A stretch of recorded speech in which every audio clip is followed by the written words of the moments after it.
We're going to begin this morning with a video. This video is going to introduce a couple of our themes, but I hope it also inspires you to begin to think about the world that you're already in, which is a lot stranger than you may think it is.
So, what do we get from that video?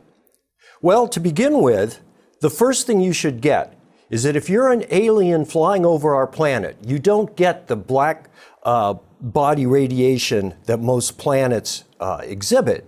That is the radiation that comes from their inherent temperature. What you get is the radiation that humans have created through their technologies. You get the lights that you saw. You get radio, you get television, you get broadcast. So what we have done is we have changed the radiation signature of our entire planet.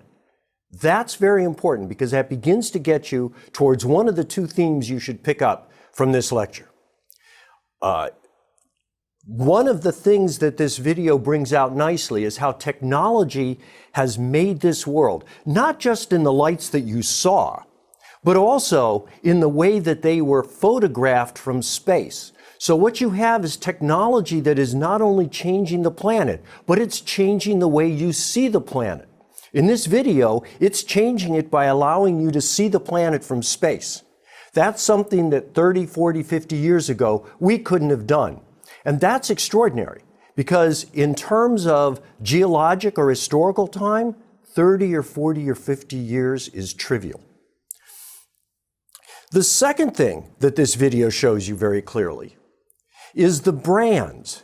That is to say that what's important is not just the technology that allows you to see the planet the way you did, but what's important is the fact that the institutions have been created that can build that technology, that can put that technology into space, that can utilize the data that the technology provides. So it is not just a matter of the natural system, the Earth, not just a matter of the technologies, the lights, the satellites, but also a matter of the institutions, the social systems that enable that technology to function. Without those systems, the technology would just be a lump of metal. And that's important. Finally, you may wonder why the music was the music that it was. Sweet dreams are made of this. And the reason for that is that the Earth is becoming a design space. What that means is, if you dream it, somebody is going to build it.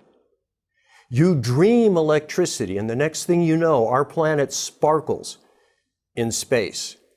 You dream satellites, like Jules Verne did, and the next thing you know, in a relatively short period of time, we're photographing ourselves from space. We're putting people on the moon. So it matters what you dream, because what you dream is what we build. And if you want nightmares, we will build you nightmares. If you want a better world, then you need to think about how to dream it, because that's where we are. Moving on. What this video also demonstrates is that we live in what's called the Anthropocene.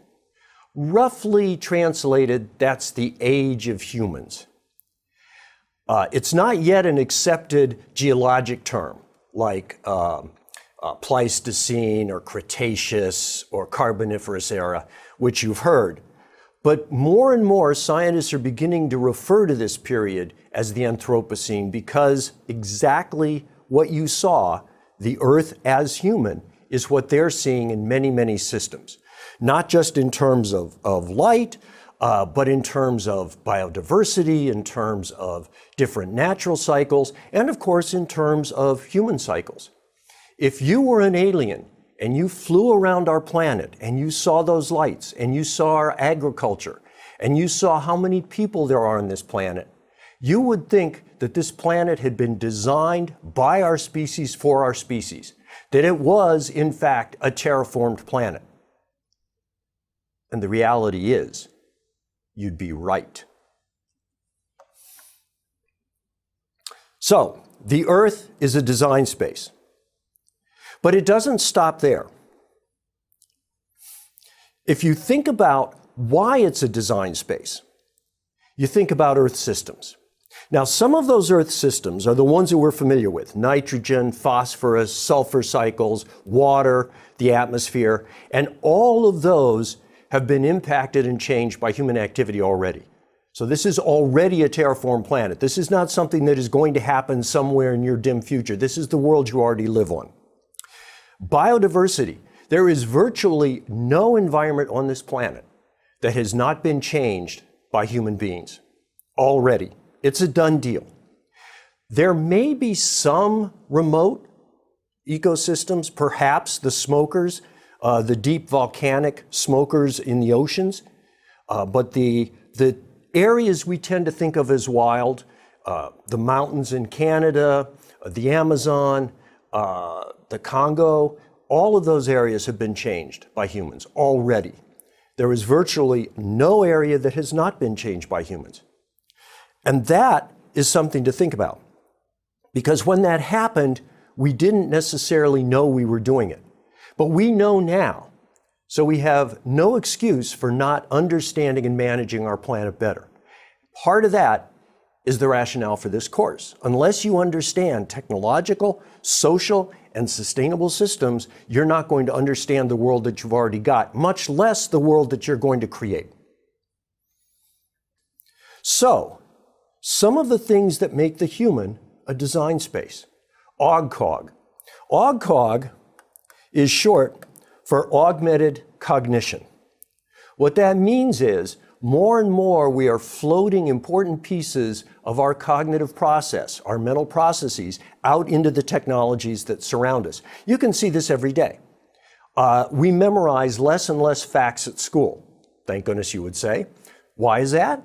That's simply because we've floated that function over to search engines like Google.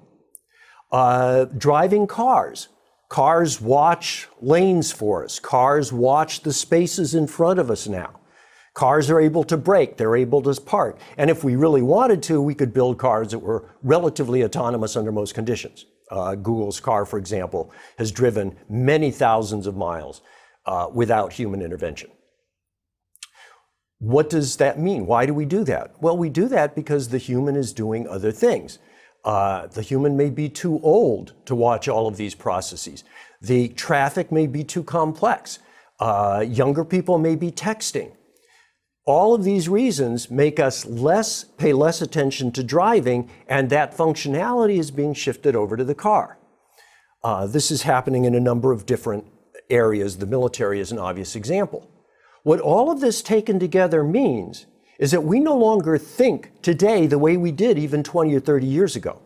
You think differently than I do, and it's not just a trivial difference, it's a very profound difference.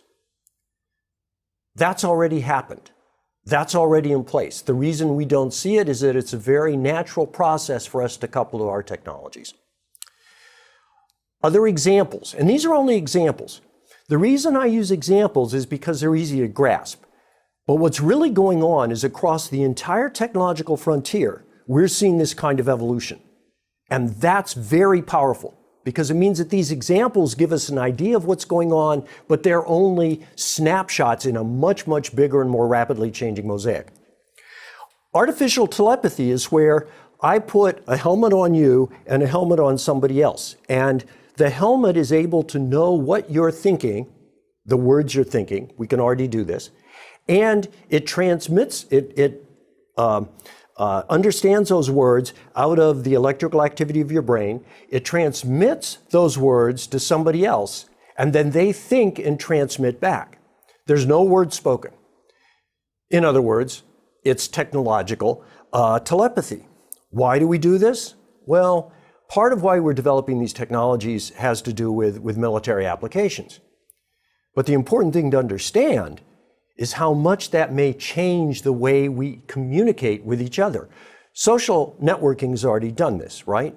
English in Twitter or even in emails is very different than English the way it used to be written in letters on paper that were transmitted over long distances by sailing ship and then by trains, planes, in regular mail. So the language changes, our communication changes, and because we are information creatures, the way we think changes. Integrated robot wetware systems. We've talked a little bit about this, but it's of course a very broad development. For example, we now have robots that are managed by brain tissue from rats, so that I grow brain tissue on a special plate. That brain tissue becomes the operating chip, if you will, of the robot. So we have a ratbot. It's part wetware, it's part hardware. At what point does it become a robot? At what point does it stop being a biological being? What does it mean when you have something that's in that intermediate area? How do you define it? If it's a human, if you put my brain tissue on that kind of robot, and we get better and better at it, until suddenly you can put most of my brain on that robot, but it's all mechanical otherwise. And I die, and you put my brain on that robot. Is that robot human? Or is it just a machine? Does it have rights? Can I abuse it or not? Interesting questions. Genetic engineering. Some of the things that are liable to occur very quickly are things like de-extincting, which is the technical term people call it, things like mammoths or passenger pigeons. People are already talking about bringing back Neanderthals. One of the questions about bringing back Neanderthals, we have the Neanderthal DNA, and we would implant that DNA in an egg and implant the egg in a surrogate. Now the surrogate might be, depending on some of the technical details, either a chimp or a human being. Does that matter? If I get a Neanderthal out of a surrogate, does it matter if it was a chimp surrogate or a human surrogate in terms of the rights I give the Neanderthal? Is it even ethical to think about birthing a Neanderthal? Think about it. A Neanderthal is a sentient creature.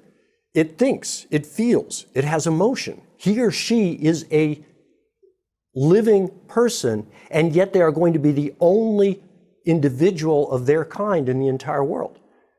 Is it ethical for us to bring somebody like that into the world? Why would we do that? Well, we do it for a lot of reasons. To try to understand the technology, to try to understand what that technology implies for us. What does it mean to have a Neanderthal? Is a Neanderthal really human, and what does that tell us about ourselves? And there's also other motives too. If you're the one that brings back a Neanderthal, you will be famous. Infamous, perhaps. But you will be able to write a book and it will make a lot of money. These things appeal. Humans are very complex creatures. We are also at the point, for example, where I can change your moral sense by putting a magnet on your head. So that I can put a magnet next to your brain in a certain place and you will change your moral judgment without knowing that you have changed your moral judgment. We've already done this. Now the question is, what happens if I begin putting that in, say, soldiers' helmets?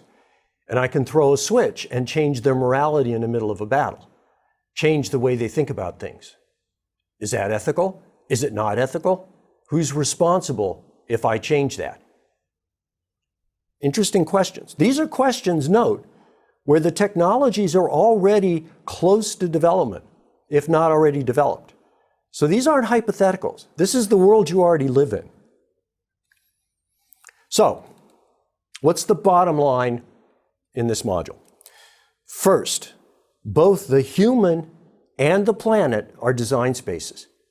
This has been a slow process, but right now we're in the exponential phase where it's very clear that we're making significant strides across the entire frontier in both of these cases. You can't evade the fact that this is your world. It's very complex. Perhaps it would be nice if you didn't have to face the kinds of difficult issues you do, but this is your world and you can't get away from it. In this world, there are no firm guidelines.